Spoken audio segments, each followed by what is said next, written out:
Assalamualaikum warahmatullahi wabarakatuh. Halo teman-teman, perkenalkan nama saya Firdana Filaturahma dengan nomor induk mahasiswa 201101010033.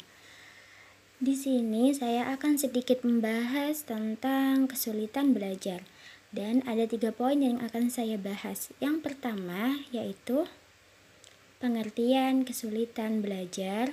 Yang kedua yaitu faktor yang mempengaruhi kesulitan belajar, dan yang ketiga yaitu metode menghilangkan kesulitan belajar.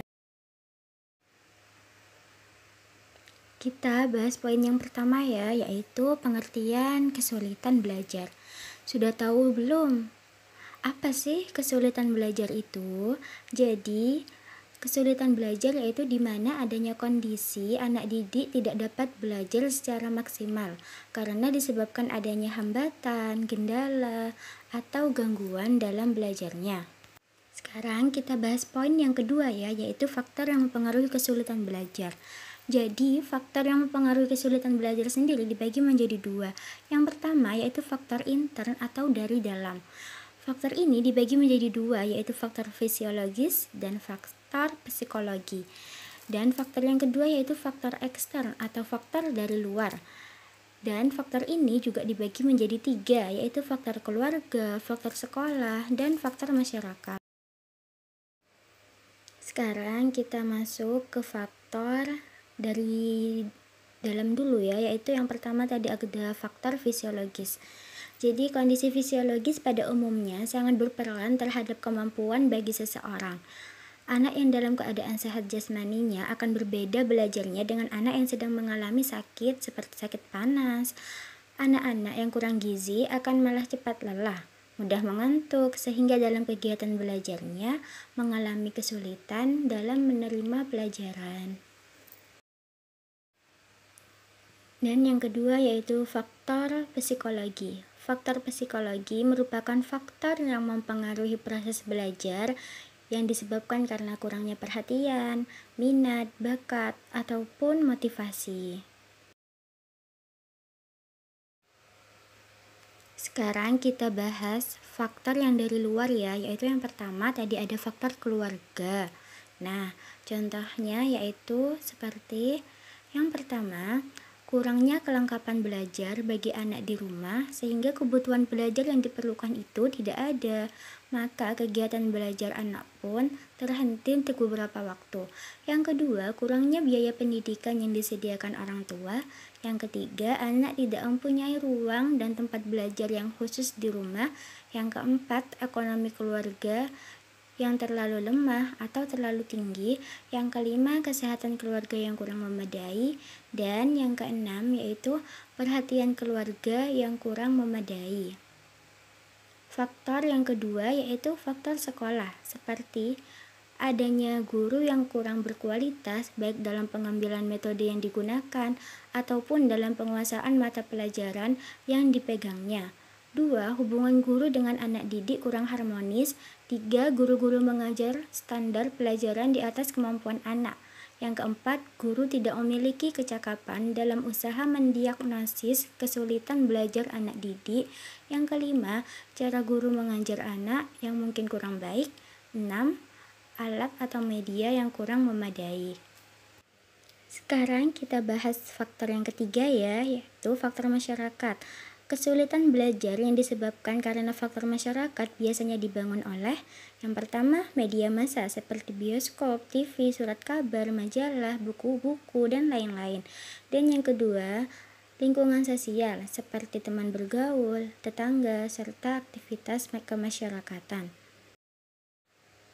Dan sekarang saya akan membahas poin yang ketiga ya, atau ini termasuk poin yang terakhir ya, yaitu metode menghilangkan kesulitan belajar.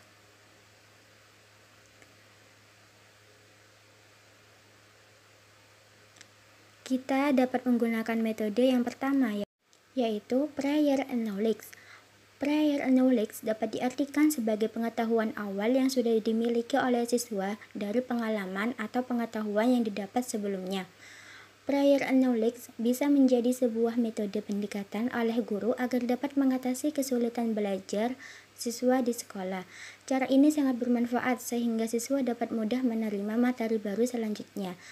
Metode ini dapat diketahui dengan mempelajari suatu materi. Sebagai contoh, siswa dapat diberikan tugas untuk membaca terlebih dahulu materi yang disampaikannya di pertemuan selanjutnya.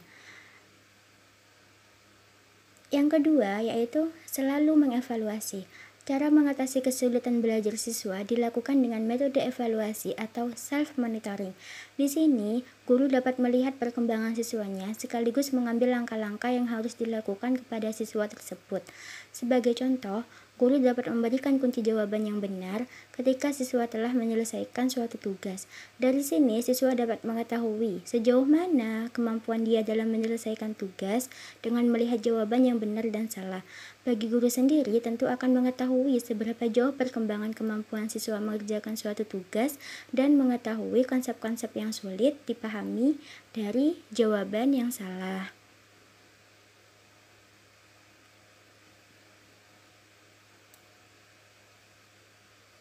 Dan metode yang ketiga yaitu hindari memberikan tugas yang sangat panjang. Setiap siswa memiliki karakteristik dan kemampuan yang berbeda, seperti halnya dalam kecepatan mengerjakan tugas yang diberikan.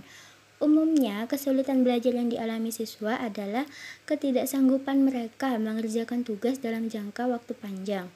Oleh karena itu, sebaiknya siswa diberikan tugas yang singkat.